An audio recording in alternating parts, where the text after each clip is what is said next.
Assalamualaikum warahmatullahi wabarakatuh.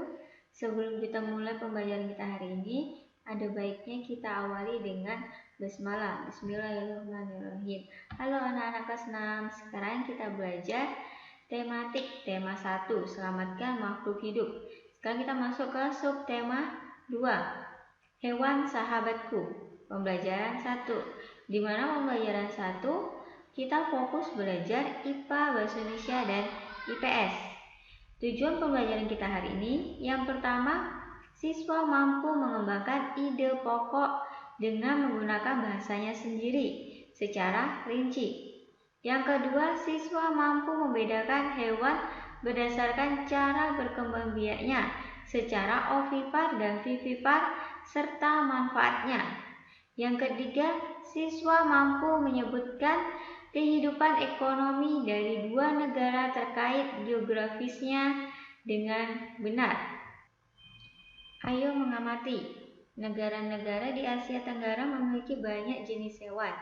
Beberapa di antaranya ada yang dijadikan sebagai makanan, simbol negara, atau dijadikan binatang peliharaan. Baca teks berikut dan amatilah gambarnya. Nanti kalian baca atau perhatikan video berikut ini.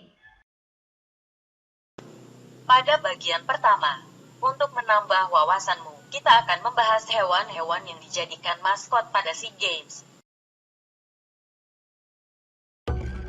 Hewan nasional Indonesia ini sudah masuk dalam daftar World Heritage Dunia.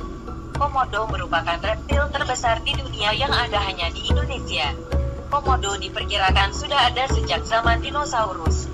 Pada SEA Games 2011 di Palembang, sepasang komodo dijadikan maskot dan diberi nama Modo dan Modi. Ribuan gajah India hidup di Laos. Di sana gajah tersebut diberi nama Lansang. Sepasang gajah dijadikan maskot pada SEA Games tahun 2009 di Laos dan diberi nama Campa dan Campi. Maskot resmi SEA Games 2017 di Malaysia adalah seekor harimau Malayan bernama Sirimau. Pada SEA Games 1989, Malaysia memperkenalkan maskot kura-kura raksasa Malaysia yang diberi nama Johan. Lalu pada SEA Games 2001, Malaysia memperkenalkan maskotnya berupa tupai raksasa yang diberi nama Sikuma. Sepasang burung hantu menjadi maskot Myanmar di tahun 2013 yang bernama Swayu dan Mamoy. Sebagai tuan rumah SEA Games 2 kali, Filipina memperkenalkan maskotnya pada tahun 1991 berupa ayam jantan yang bernama Kitong Labuyo. Dan tahun 2005 berupa elang terbesar khas Filipina yang diberi nama Gilas. Walaupun bukan habitat singa, Singapura menggunakan maskot tersebut pada tahun 1993 dan 2015 yang diberi nama Jinsi Koala.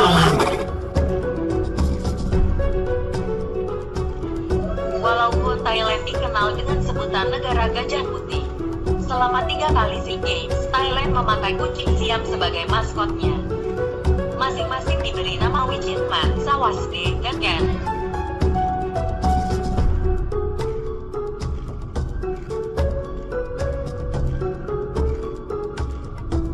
Kerbau Vietnam yang diberi nama Trau Phan ini pernah menjadi maskot SEA Games di tahun 2003. Dari penjelasan video, kalian sudah menambah wawasan kalian mengenai hewan sebagai simbol negara. Sekarang baca teks berikut dan amatilah gambar. Gajah putih dianggap suci oleh beberapa hewan di Asia Tenggara seperti Myanmar, Kamboja, dan Thailand. Menjaga gajah putih adalah usaha yang sangat mahal karena pemiliknya harus menyediakan makanan khusus untuk gajah. Indonesia dikaruniai luas wilayah lautan lebih besar dibandingkan luas daratan. Luas lautan Indonesia mencapai 5,8 juta km persegi. Di dalam lautan Indonesia tersimpan potensi perikanan yang cukup besar, salah satunya ikan tuna. Ikan tuna adalah salah satu ikan yang paling banyak dicari di negara lain. seperti Jepang, Amerika Serikat, dan Uni Eropa. Tahukah kalian yang hidup di negara tetangga kita, burung tapur dahan, hidup di Malaysia? Hewan ini termasuk hewan yang dilindungi negara. Nah, di sini hewan-hewan di atas merupakan sebagian dari hewan yang hidup di Asia Tenggara. Bisakah kamu menemukan hewan-hewan lainnya? Catatlah temuanmu pada tempat yang telah disediakan. Nah, jadinya kalian bisa temukan di mana lagi hewan-hewan yang hidup di negara ASEAN. Nah, kita lanjutkan ke kelompoklah hewan-hewan yang ada di dalam teks dan yang kamu temukan ke dalam diagram Venn berikut berdasarkan cara berkembang biaknya. Di lingkaran warna merah itu adalah beranak, lingkaran warna biru bertelur, dan di tengah-tengahnya beranak dan bertelur. Di sini amatilah gambar dan lengkapilah diagram dengan hewan-hewan berikut. Nah, jadinya di sini ada hewan-hewan. Jadi kalian tuliskan yang beranak hewan apa? Sapi. Dan terus apa lagi? Yang ini kalian isi. Yang beranak dan bertelur itu apa? Nah, itu ya kalian isi. Nah, sekarang bacalah teks berikut dalam hati. Nah, ini kalian baca dalam hati. Setiap hewan memiliki kemampuan berkembang biak. Dengan berkembang biak, hewan dapat melestarikan jenisnya. Tahukah kamu bagaimana cara hewan berkembang biak? Nah, di sini ada 3 cara berkembang biaknya hewan. Yang pertama, ovipar dan vivipar dan ovovivipar. Yang pertama, ovipar. Ovipar itu hewan yang berkembang biak dengan cara bertelur, disebut ovipar. Contohnya ayam dan jenis burung lainnya. Dapatkah kamu menyebutkan hewan ovipar lainnya? Tuh, kalian sebutkan lagi hewan apa yang bertelur. Bertelur itu hewan yang berkembang biak secara ovipar. Nah, sekarang yang vivipar. Vivipar itu apa? Vivipar selain bertelur, ada juga hewan yang berkembang biak dengan cara melahirkan. Hewan yang berkembang biak dengan cara melahirkan disebut vivipar. Vivipar itu berarti berkembang biak secara melahirkan. Contohnya sapi, kucing, gajah adalah contoh hewan vivipar. Nah, itu kalian bisa temukan di lingkungan sekitar kalian atau yang pernah kalian temukan. Itu hewan apa saja yang vivipar. Sekarang, ovovivipar. Ovovivipar ini adakah hewan yang berkembang biak dengan cara bertelur sekaligus melahirkan? Ada, contohnya adalah ular. Beberapa jenis ular tidak selamanya melahirkan anaknya. Kadang-kadang pada saat mengeluarkan anaknya, masih ada anak ular yang terbungkus cangkang telurnya. Perkembangbiakan seperti ini dikatakan bertelur sekaligus beranak atau ovovivipar. Dapatkah kamu menyebutkan contoh hewan ovovivipar lainnya? Untuk lebih pemahaman tentang ovipar, vivipar, ovovivipar, kalian perhatikan penjelasan video berikut ini. Ovipar adalah hewan yang berkembang biak dengan cara bertelur. Sebagian besar serangga, reptil, ikan, unggas termasuk ke dalam ovipar, misalnya ikan badut, penyu, ayam, nyamuk, katak, dan elang. Sekarang perhatikan bagaimana mereka berkembang biak.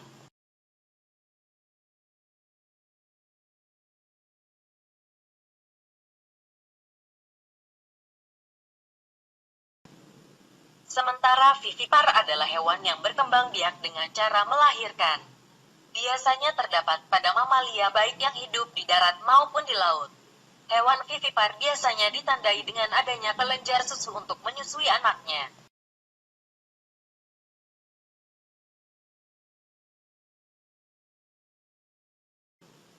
Ovovivipar adalah hewan yang berkembang biak dengan cara bertelur dan melahirkan. Pertama-tama hewan tersebut bertelur, telur tersebut tetap tersimpan dalam tubuh induknya. Setelah menetas barulah anak hewan tersebut keluar dari tubuh induknya.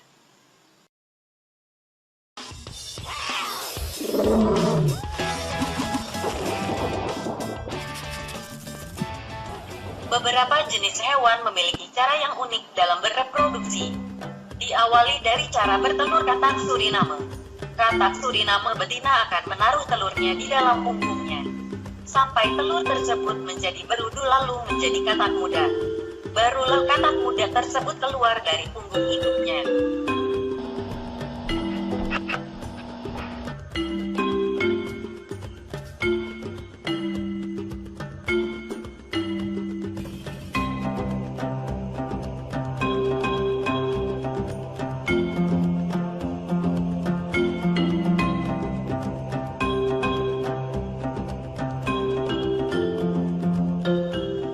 Kuda laut terkenal karena cara berkembang biaknya yang unik. Pada kuda laut jantan terdapat kantong benih yang digunakan untuk menyimpan telur dari betinanya. Sehingga terlihat kuda laut jantan tersebut putih. Lalu di dalam kantung tersebut, telur-telur dibuahi pejantan. Kantung kuda laut jantan mengatur kadar garam yang masuk sampai telur tersebut menetas. Lalu kuda laut jantan akan mengeluarkan anaknya dari kantong tersebut.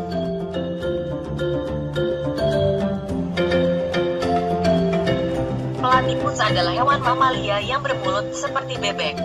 Platypus hidup di sungai-sungai. Platypus terkenal karena cara perkembangbiakannya yang unik, di mana ia termasuk mamalia yang bertelur. Setelah bertelur, anak platypus akan menyusui pada induknya.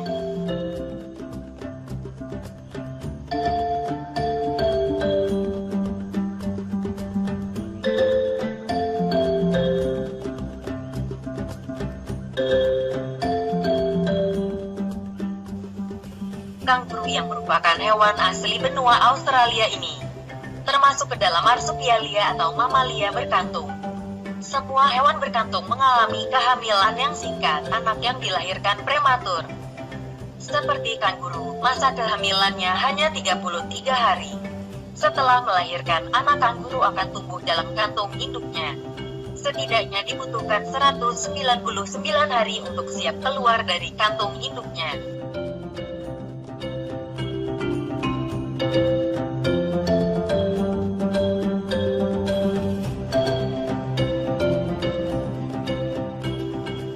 Armadillo atau terenggiling adalah hewan yang apabila terancam akan membentuk bola. Terenggiling memiliki cara perkembangbiakan yang unik, yaitu betinanya mampu menunda kehamilan. Embrio akan disimpan sampai dirasa waktu yang tepat untuk hamil. Apakah kamu pernah makan ikan salmon? Ikan ini menjadi hidangan yang spesial di restoran-restoran. Ikan salmon dewasa hidup di laut. Cara berkembang biaknya sangat unik, karena ikan salmon akan menuju hulu sungai untuk bertelur dengan perjuangan yang berat. Telur dan anak ikan salmon hidup di air tawar, lalu menginjak dewasa baru menuju ke laut. Dari penjelasan video, kalian dapat menuliskan manfaat berkembangbiakan hewan secara ovipar dan vivipar. Nah, ini kalian kerjakan. Kemudian kita lanjut ke ayo membaca. Kondisi geografis di Asia Tenggara membantu penduduknya memanfaatkan hewan dalam kehidupan sehari-hari. Ikan banyak dijual dan dikonsumsi. Hewan ternak banyak yang dijual di dalam negeri, bahkan sampai ada yang mengekspornya. Kamu bisa belajar lebih banyak mengenai kegiatan ekonomi di kawasan Asia Tenggara terkait kondisi geografisnya. Nah, di sini adalah kondisi ekonomi negara-negara ASEAN dari 10 negara. Ini kalian baca.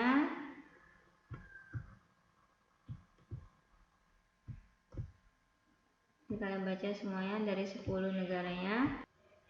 Setelah kalian baca dari 10 negara ASEAN Tenggara, kalian bisa perhatikan video berikut ini.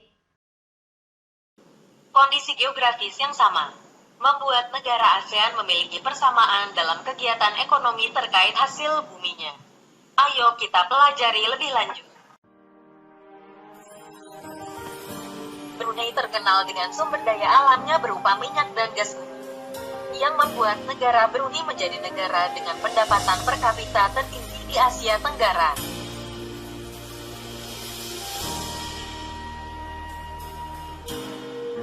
Filipina adalah negara kepulauan yang mengandalkan perekonomian pada sektor pertanian. Beberapa hasil pertanian yang diekspornya diantaranya nanas, padi, kelapa, dan gula. Together we are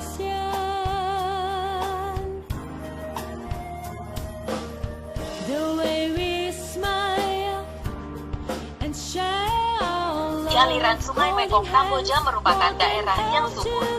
Mata pencaharian masyarakat Kamboja adalah pertanian. Hasil pertanian terbesar adalah padi dan karet. Malaysia, Myanmar, Cambodia, Laos, Thailand, Singapore. Sama seperti Kamboja, Laos juga dialiri Sungai Mekong. Sehingga mata pencaharian masyarakat Laos juga pada bidang pertanian. Thailand, Singapore, Vietnam, Brunei, Philippines, Indonesia.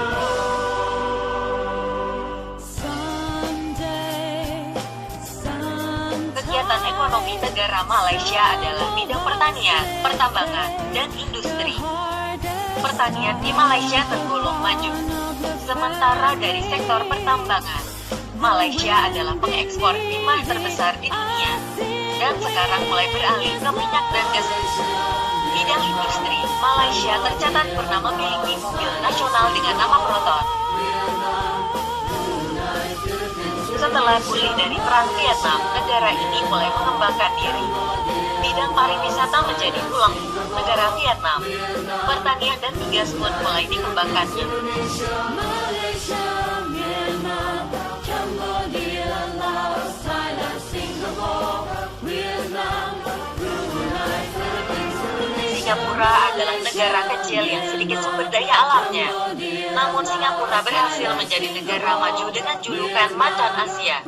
Posisinya yang strategis membuat Singapura menjadi pusat perdagangan, transportasi, dan keuangan internasional.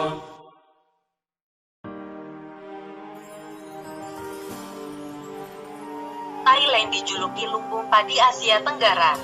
Padi memang merupakan hasil pertanian terbesar negara ini. Selain itu, bidang kehutanan, pertambangan, dan industri juga berkembang di negara ini. Saat ini Thailand mengembangkan potensi pariwisatanya. Indonesia tanah air beta, pusaka abadi Jaya.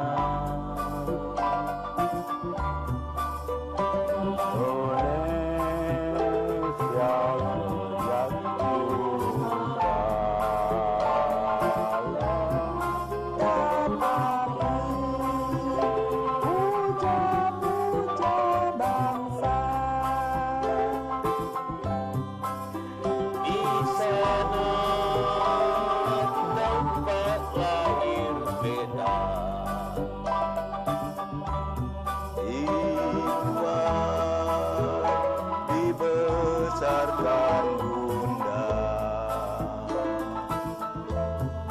tempat berlindung di hari. Indonesia, negara kepulauan dengan hamparan lautan yang luas. Kepulauan yang terbentang di atas garis ekuator memiliki iklim yang kondusif untuk aneka flora yang menjadi komoditas.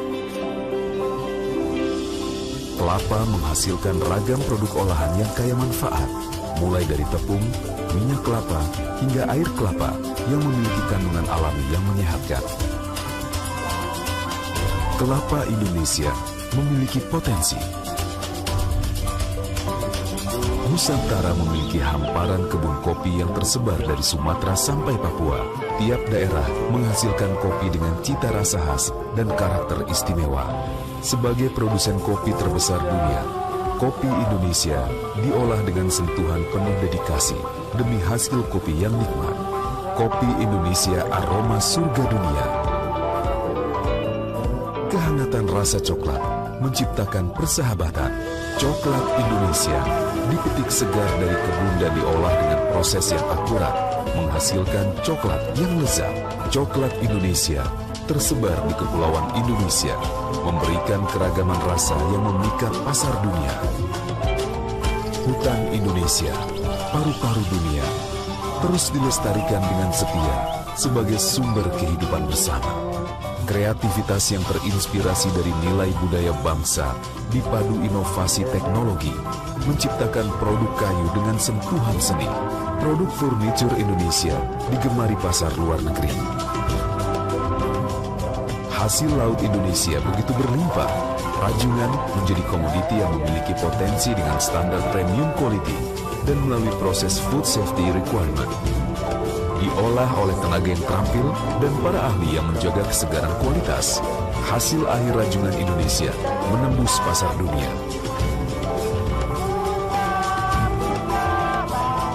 Warisan budaya leluhur memberikan nilai seni dan tradisi dalam karya ukiran perak, ketekunan dan perhitungan yang presisi, menciptakan karya dengan sentuhan penuh cinta. Kerajinan perak Indonesia dipersembahkan untuk dunia. Keragaman dan kekayaan komoditi Indonesia memberikan kontribusi penting dalam arus perdagangan dunia.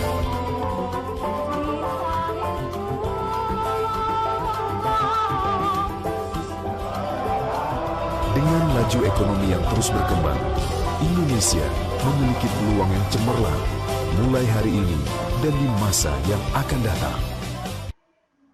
Dari penjelasan video, sekarang kita di pembelajaran sebelumnya kamu sudah memilih 2 negara ASEAN dan membandingkannya dalam hal kehidupan sosial budaya. Nah, sekarang kita untuk melengkapi informasimu tentang kedua negara tersebut, bandingkanlah negara-negara tersebut dari kehidupan ekonominya. Tulislah hasilnya dalam bentuk diagram Venn berikut. Nah, jadinya kemarin kan sudah menentukan tentang membandingkan kehidupan sosial dari 2 negara. Nah, sekarang kita bandingkan lagi dari kehidupan ekonominya, dari bacaan atau dari video tersebut. Nah, kalian sudah belajar mengenai pembelajaran 1. Sekarang kita masuk ke pembelajaran 2. Di mana pembelajaran 2 kita fokus belajar PPKN dan SPDB. Di mana tujuannya yang pertama, siswa mampu menemukan contoh pelaksanaan sila keempat Pancasila dalam kehidupan sehari-hari dengan benar. Yang kedua, siswa mampu merencanakan desain patung dan maknanya secara rinci. Nah, sekarang kita ayo mencoba. Pahamilah lagi kelima sila Pancasila berikut. Yang pertama, ketuhanan yang Maha Esa. Yang kedua, kemanusiaan yang adil dan beradab. Yang ketiga, persatuan Indonesia. Yang keempat, kerakyatan yang dipimpin oleh hikmat kebijaksanaan dalam permusyawaratan atau perwakilan. Yang kelima, keadilan sosial bagi seluruh rakyat Indonesia. Dari kelima-limanya kalian pahami. Nah, kamu akan belajar penerapan sila keempat Pancasila. Nah, jadinya kita penerapannya sila keempat saja kita pelajari. Kerakyatan yang dipimpin oleh hikmat kebijaksanaan dalam permusyawaratan atau perwakilan. Nah, sekarang baca teks berikut dalam hati. Ini kalian baca, kemudian berdasarkan bacaan di atas, jawablah pertanyaan berikut terkait penerapan sila keempat dari Pancasila. Ini kalian baca nomor 1 sampai nomor 4. Nah, setelah itu kemudian lanjut ke penerapan sila keempat dari sila Pancasila sangat penting dilakukan dalam kehidupan sehari-hari. Kamu mungkin menyaksikan beberapa permasalahan dan akan teratasi saat sila keempat dijalankan. Berikut adalah contoh pelaksanaan sila keempat. Tidak memaksakan keinginan. Terus yang kedua, bermusyawarah. Yang ketiga, mengutamakan kepentingan orang banyak. Dan keempat, menjalankan keputusan yang telah disepakati bersama. Nah, di sini adalah carilah 3 contoh perilaku atau sikap lain dalam kehidupan sehari-hari yang sesuai dengan nilai-nilai Pancasila pada sila keempat. Pilihlah 2 dari contoh tersebut yang akan kamu terapkan. Jelaskan bagaimana kamu akan menerapkannya. Jadi di sini kalian cari 2 contoh atau 3 contoh dalam kehidupan sehari-hari mengenai nilai-nilai Pancasila pada sila keempat. Jadinya di sini kalian tuliskan. Selanjutnya, ayo berkreasi. Sebagai sahabat manusia, hewan banyak memberikan inspirasi dalam karya seni. Salah satunya adalah seni patung.